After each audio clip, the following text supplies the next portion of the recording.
Hi student, मैं Salaar Shah Khan, class 12 semester 4।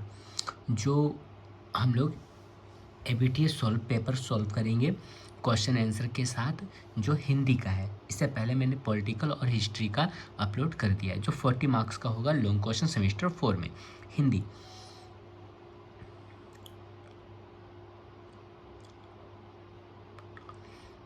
तो हिंदी में यहाँ पे दिया है क्वेश्चन कि निम्नलिखित प्रश्नों में किन्हीं दो के उत्तर दें।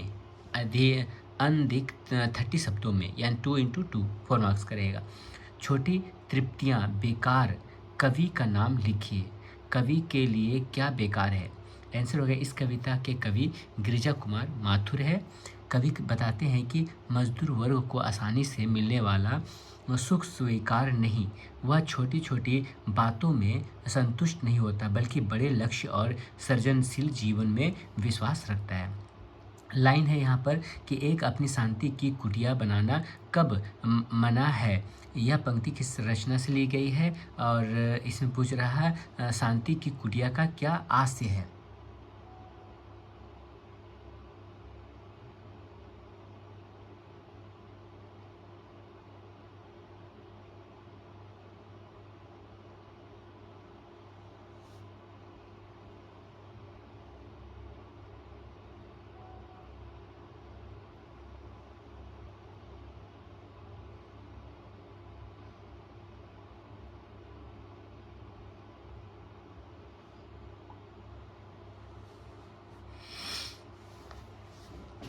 ठीक, तो शांति कुटिया का आशय क्या है? आंसर हो गया, यह पंक्ति अंधेरे का दीपक कविता से ली गई है, जिसके कवि हरिवंश राय बच्चन है। शांति की कुटिया का आशय है अपने निजी सुख शांत जीवन में सीमित रहना और समाज में दुख दर्द से दूर रहना।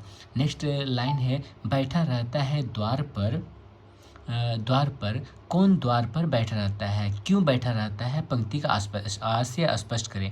तो क नंबर का आंसर है, कवि कहते हैं कि जब पशु चारे की तलाश में दूर चले जाते हैं, तब उनका मालिक द्वार पर बैठा उनका इंतजार करता है। उसे विश्वास है कि जब वर्षा होगी, हरियाली लौटेगी, तो उनके पशु भी लौट आएंगे। यही उसका उम्मीद भरा जीवन है। कवि ने सांप को किसका प्रतीक माना है? कवि ने सांप को सभ्य मनुष्य के चरित्र में छिपे द्वेष, दोष, कटुता और विषैले व्यवहार का प्रतीक माना है, जो भीतर छिपी नकारात्मक प्रवृत्तियों को दर्शाता है। निम्नलिखित प्रश्नों में से किसी एक का उत्तर दें, जो 70 शब्दों में करना है। 3 मार्क्स का रहेगा एक क्वेश्चन।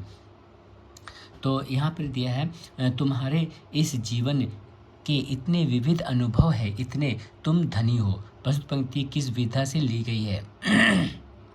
आंसर होगा, प्रस्तुत पंक्ति प्रसिद्ध कवि अगय की कविता है। यह कविता कितनी नावों में कितनी बार काव्य संग्रह में उद्धार शीर्षक से संकलित है। हमारी पाठ्य पुस्तक हिंदी साहित्य कला संस्कृति और अभिव्यक्ति में इसे सवेरे उठा तो धूप खिली थी नाम से शामिल किया गया है। नेक्स्ट क्वेश्चन है, पंक्ति का आशय स्पष्ट करें। ख नंबर इसी प्रश्न का उत्तर है, कवि अनदेखे रूप से कहते हैं, तुम्हारे पास जीवन के बहुत से अनुभव हैं, तुम बहुत धनी हो, तो क्या तुम मुझे थोड़ा सा प्यार उधार दोगे? मैं यह प्यार तुम्हें कई गुना बढ़ाकर बार बार लौटाऊंगा। यानी कि प्रकृति से, नेचर से जो है बोला जाता है।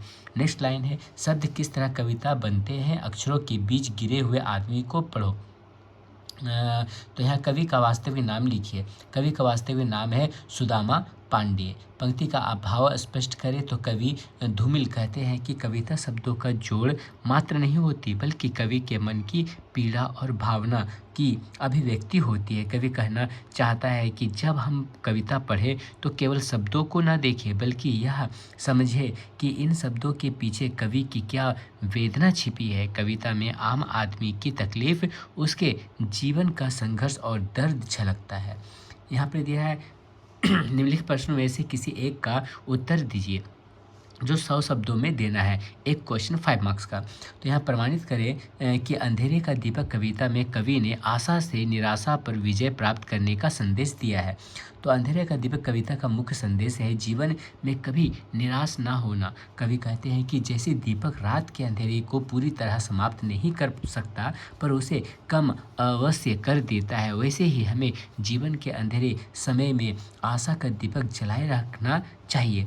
जब जीवन में सुखद पल बीत जाए और दुख आ जाए तब हमें उन सुखद यादों से शक्ति लेकर फिर से सुख पाने का प्रयास करना चाहिए। सुख और दुख दोनों जीवन के आवश्यक हिस्से हैं, इसलिए दुख के समय बैठ जाने के बजाय हमें जीवन को फिर से खुशहाल बनाने का प्रयास करना चाहिए। जीवन में आशा, साहस और सृजन की भावना बनाए रखना। कवि हरिवंश राय बच्चन ने इस कविता में कहा है कि जीवन में सुख दुख नाश निर्माण एवं प्रकृति के नियम है। जब प्रिय व्यक्ति जीवन से चला जाए तो यह अंत नहीं होता बल्कि उसकी यादों को लेकर हमें नया जीवन शुरू करना चाहिए। कवि का विश्वास है कि जीवन में चाहे जितना अंधेरा हो आशा का दीपक उसे कम कर सकता है। हमें परिस्थितियों से हार नहीं माननी चाहिए बल्कि उनका सामना करना चाहिए। सच्चा जीवन है। इस प्रकार कविता का उद्देश्य यह है कि जीवन के हर अंधेरे में भी आशा का दीपक जलाकर आगे बढ़ना ही। नेक्स्ट लाइन है सवेरे उठा तो धूप खिली थी, पाठ का मूल भाव लिखिए। तो यहाँ पे आंसर है सवेरे उठा तो धूप खिली थी अज्ञे द्वारा रचित कविता है। अज्ञे प्रयोगवाद और नई कविता के प्रमुख कवि हैं और उनकी कविताओं में नए प्रयोग दिखाई देते हैं। कविता की शुरुआत देखकर ऐसा लगता है कि यह केवल प्रकृति के सौंदर्य का वर्णन है, परंतु वास्तविक उद्देश्य अलग है। कवि ने प्रकृति के चित्रण के माध्यम से मानव के स्वार्थी स्वभाव को उजागर किया है। प्रकृति बिना किसी स्वार्थ के मनुष्य को जीवन के सभी संसाधन प्रदान करती है। मनुष्य इसका उपयोग करता है, पर जब प्रकृति प्रेम या देखभाल चाहती है तो वह इसे नहीं देता। कवि का उद्देश्य यह बताता है कि मनुष्य को प्रकृति का सम्मान और प्रेम करना चाहिए, तभी जीवन में वास्तविक उन्नति संभव है। स्वार्थी रवैये के कारण मानव प्रकृति से संतुलन संबंध नहीं बना पाता है। नेक्स्ट है पद्य खंड से क्वेश्चन पूछेगा। निम्नलिखित प्रश्नों में से किन्हीं 2 प्रश्नों का उत्तर दीजिए 30 शब्दों में, जो 2 मार्क्स का 4 मार्क्स का रहेगा। इन पहाड़ों के पीछे ना जाने क्या होगा। लेखक यह सवाल किससे और क्यों पूछते हैं। लेखक यह सवाल अपने बचपन के अनुभव और भाई बहनों से पूछते हैं। इसका उद्देश्य है पर्वतों के पीछे छिपे रहस्यों और अनजानी दुनिया के प्रति जिज्ञासा और उत्सुकता व्यक्त करना। नेक्स्ट क्वेश्चन है जगपति ने आत्महत्या क्यों की। जगपति ने अपने जीवन में हुई असफलताओं, नैतिक द्वंद्व और पछतावे के कारण आत्महत्या की। वह अपने कर्मों और समाज में अपमान से मानसिक रूप से अत्यंत पीड़ित था।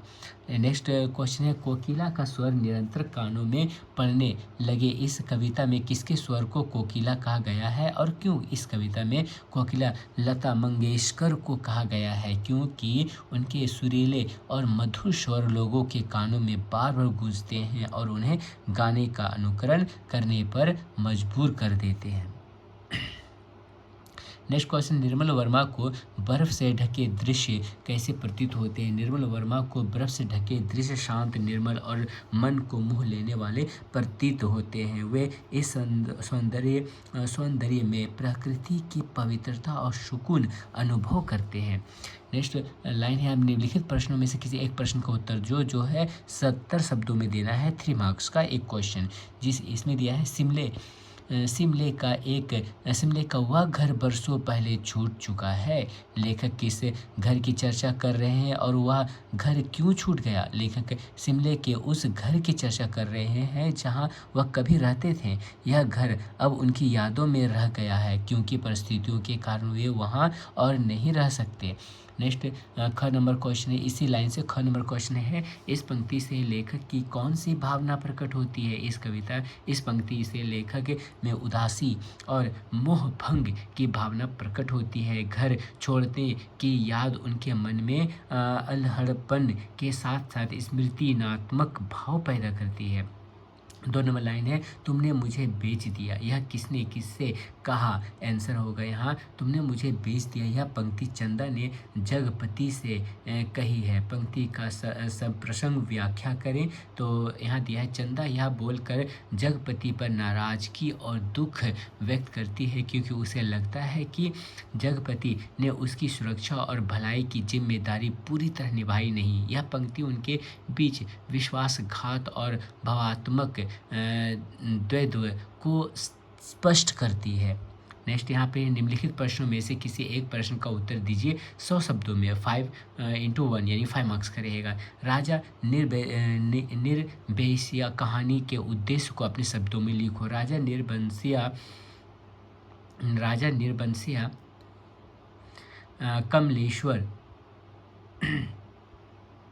कमलेश्वर की एक बहुचर्चित और प्रसिद्ध कहानी है। इस कहानी के माध्यम से लेखक ने समाज में फैली विसंगतियों और अर्थव्यवस्था को उजागर किया है।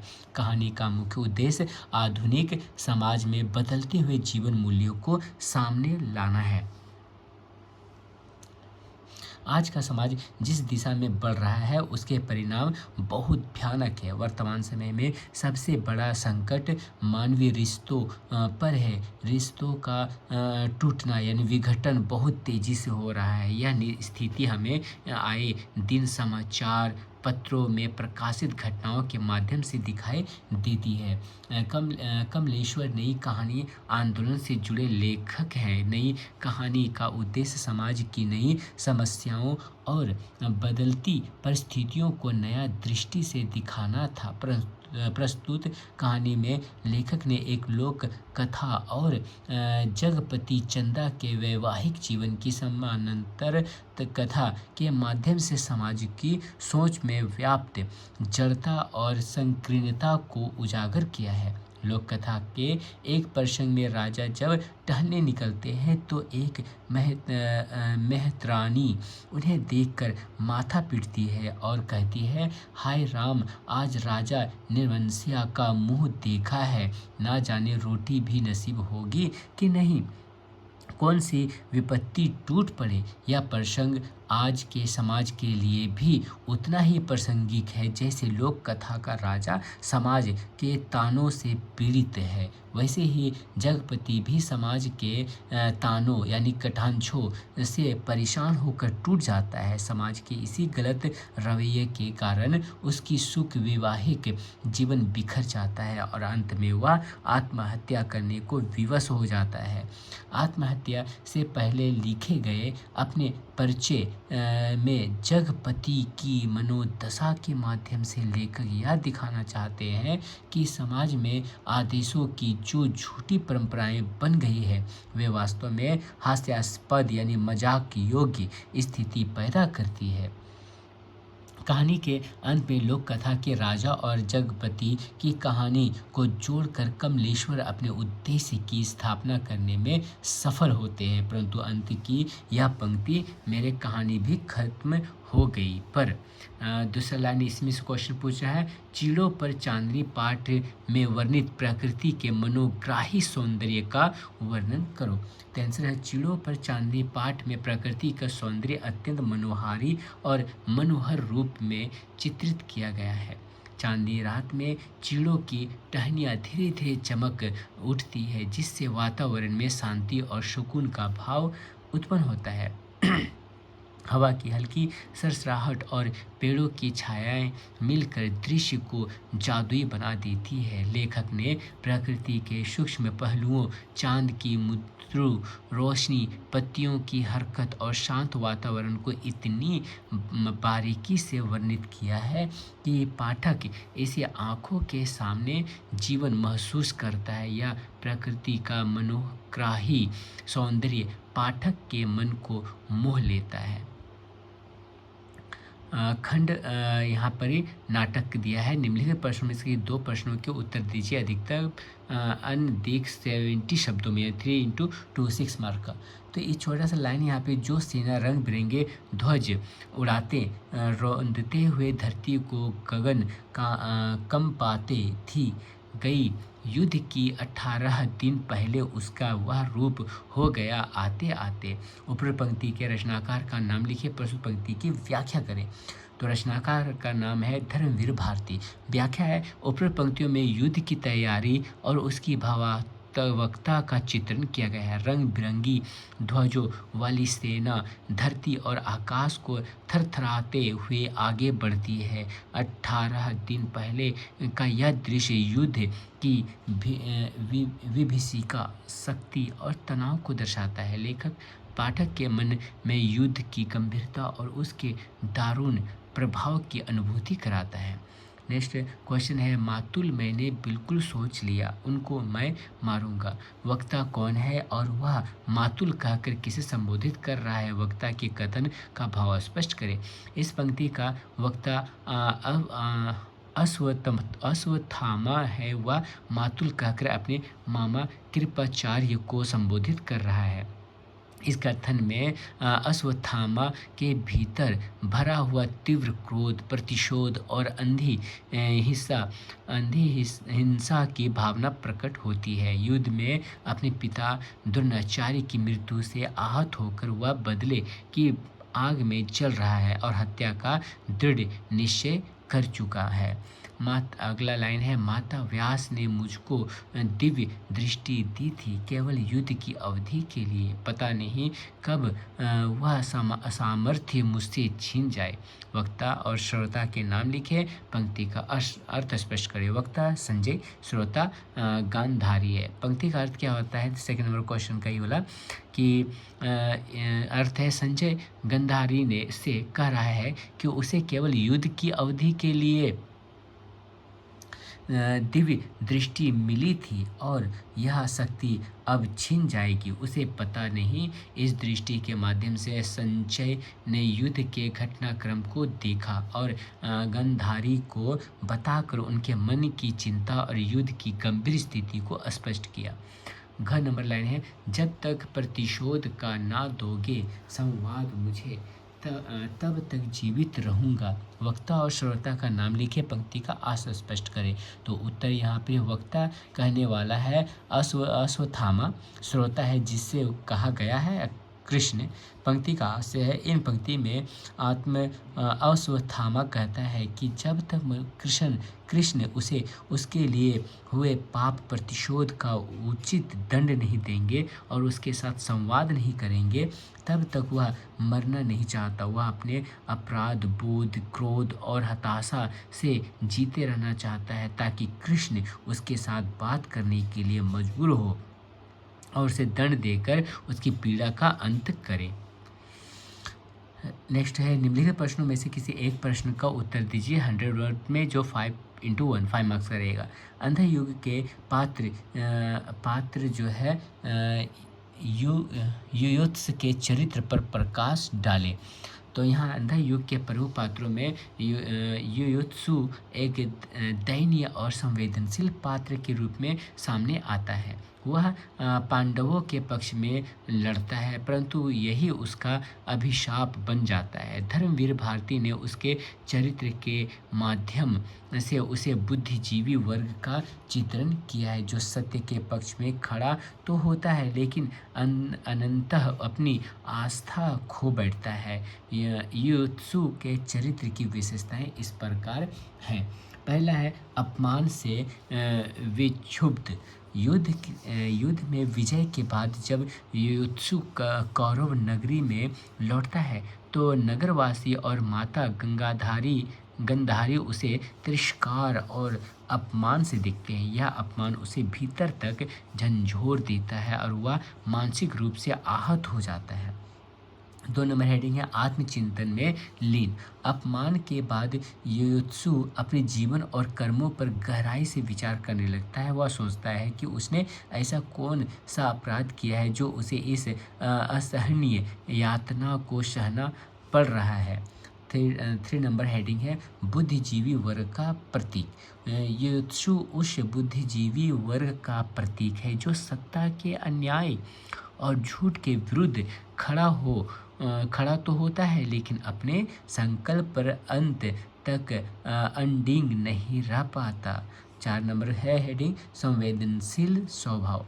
योत्सु का हृदय बहुत संवेदनशील है। जब वह युद्ध भूमि में एक गूंगे सैनिक को पानी पिलाना चाहता है जिसे उसने स्वयं अग्निबाण से झुलसा दिया था, तब वह सैनिक उसका चेहरा देखकर भाग जाता है। यह घटना उसे गहराई से दुखी और विषादग्रस्त कर देती है। 5 नंबर का हेडिंग है मानव भविष्य के प्रति चिंतित। योत्सु मानवता के भविष्य के प्रति चिंतित रहता है। वह चाहता है कि मानव का भविष्य सुरक्षित रहे, लेकिन उसे कोई उत्तर नहीं मिलता और वह स्वयं को असहाय अनुभव करता है। इस प्रकार योत्सु एक ऐसा पात्र बनकर सामने आता है जो सत्य का साथ तो देता है, लेकिन अंत में अपनी आस्था खो बैठता है। वह स्थिर, संवेदनशील और पीड़ित बुद्धिजीवियों वर्ग का प्रतीक है। नेक्स्ट क्वेश्चन है अश्वत्थामा की विक्षिप्त मानसिकता एवं उसके जीवन की त्रसादी को अपने शब्दों में लिखें।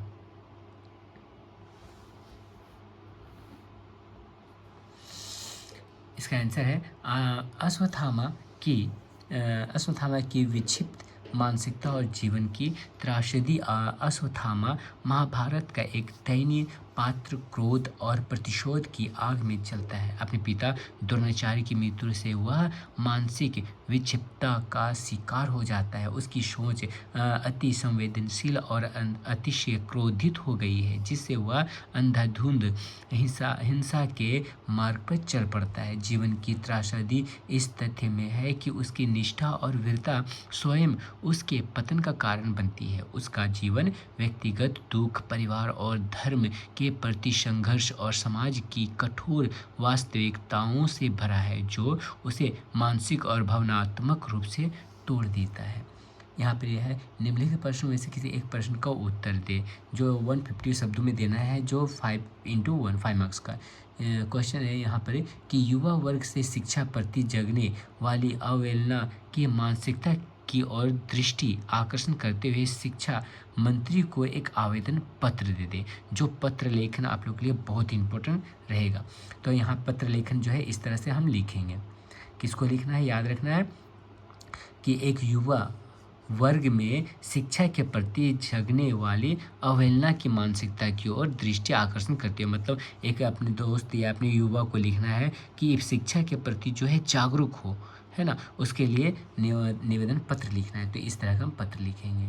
इसे स्क्रीनशॉट कर लेना है और अच्छा से इसको याद कर लेना कि पत्र लेखन एक आएगा ही। उसी तरह इसमें दिया क्वेश्चन आपके इलाके में आयोजित रक्तदान शिविर यानी ब्लड डोनेट के बारे में समाचार पत्र लिखना है, ठीक ना। तो इस तरह से रक्तदान पर जो है लिखना है, समाचार पत्र बनाना है, ठीक। तो इस तरह से ये वाला होगा। इसको अच्छा से स्क्रीनशॉट कर ले या इसे याद कर ले, बहुत ही इम्पोर्टेंट है। तो इस तरह से जो है तो सेट 1 का जो है हिंदी का क्वेश्चन पेपर सोल्व हो गया। आशा है कि इसे आप लोग अच्छा से याद कर लें और इजी जो वर्ड है जिसके कारण आपको अच्छा से क्लियर हो जाए। अगर इसका PDF चाहिए तो मुझे कांटेक्ट करें। नंबर है 6294141943। इस नंबर पर कांटेक्ट करें तो आप लोग को व्हाट्सएप में इस का PDF जो है दे दिया जाएगा, जिससे आप लोग आसानी से याद कर लें। तो आज के लिए वीडियो यहीं तक